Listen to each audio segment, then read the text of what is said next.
प्रभु की कृपा है ये हम कैसे पहचाने? ये 8 लक्षण प्रकट होने लगते हैं जिसके ऊपर प्रभु की कृपा होती है। हमारे ऊपर प्रभु की कृपा है ये हम कैसे पहचाने? तो ये 8 लक्षण प्रकट होने लगते हैं जिस पर हरिजू की प्रियाजू की कृपा है। पहला, घोर अपराध करने वाले के प्रति भी दया की भावना, शांति पहला लक्षण है। भाव में भी पहले शांत भाव है। हमारे ऊपर श्री हरिजू की कृपा है, इसकी पहचान ये 8 लक्षण।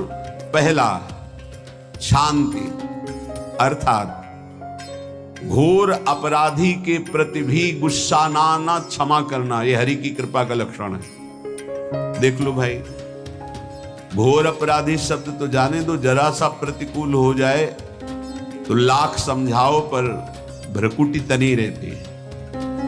ईर्ष्या, द्वेष, मात्सर्य, द्रोह, ये उपासक के हृदय की विषय नहीं, ये तो गंदे विषयी पुरुषों के हृदय के लक्षण हैं। जहां ईर्ष्या है, मात्सर्य है, द्वेष है, द्रोह है, ये कुमति के लक्षण है, ये सुमति के लक्षण नहीं, ये हरि कृपा पात्र के लक्षण नहीं। आपसे जो अपराध कर रहा है, द्रोह कर रहा है, आपका क्षमा बल ये हरि प्रसाद से होता है।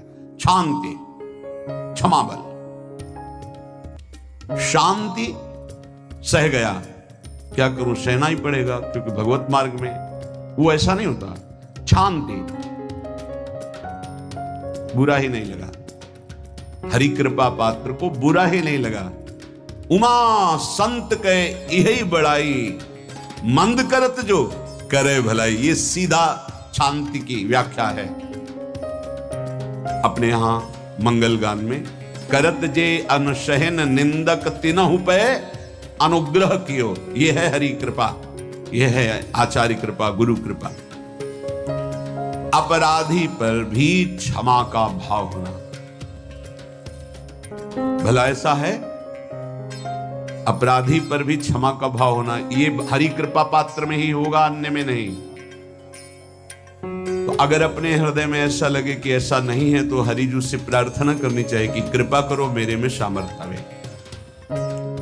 दूसरा, अनुसूया, वो किसी भी के प्रति कभी भी कोई दोष दर्शन ही नहीं करेगा। दोष कथन, दोष श्रवण की तो बात जाने दो। अनुसूया, दूसरों के गुणों में दोष ढूंढना ये नहीं होता, हरि कृपा पात्र में ये नहीं होता। ये सब भजन के नाश करने वाले, जैसे पहला अपराधी पर क्रोध कर देना, तो माया ने भेजा इसीलिए था कि तुम्हारे साथ व्यवहार ऐसा करे कि तुम क्रोध करो, क्रोध करोगे तुम्हारी ऊर्जा शक्ति नष्ट हो जाएगी, अध्यात्म में जो चलने की थी, और कहीं तुमने संकल्प कर लिया तो भजन शक्ति नष्ट हो जाएगी।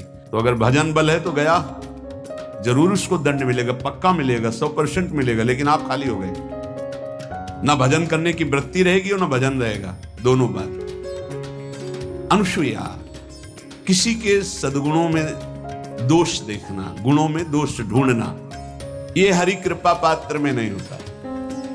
ये बहुत मंगलमयी बातें हैं जिससे हमारा भजन मार्ग पुष्ट होता है। तीसरा, वो बाहर से और भीतर से पवित्र रहता है, हरि कृपा पात्र। शौचाचार का ज्ञान होना चाहिए, वस्त्र आपके पवित्र होने चाहिए, ये बाहरी, जल रज आदि के द्वारा बाहरी पवित्रता, और निष्कपटता, निश्चलता, सत्य भाव, ये अंदर की पवित्रता है। अगर कपट है, छल है, असत्य है तो हृदय मलिन रहता है।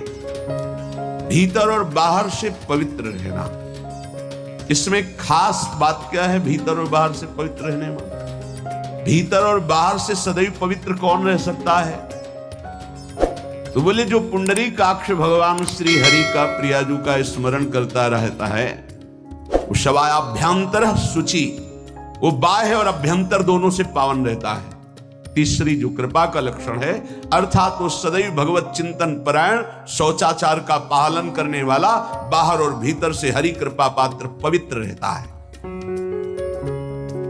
लघु शंका में जल पात्र में रखा जाता है, जनेंद्री को पवित्र किया जाता है, फिर हाथ रज से धो के, फिर कुल्ला करके, आचमन करके, पैर धोकर, ऐसे पवित्र आचमन, ऐसे पशुवत व्यवहार ठीक नहीं। कुछ लोग ऐसी गलती करते हैं कि जिसमें शौच हुआ जाता है उसी में बैठकर लोग शंका करते हैं, तो सारे वस्त्र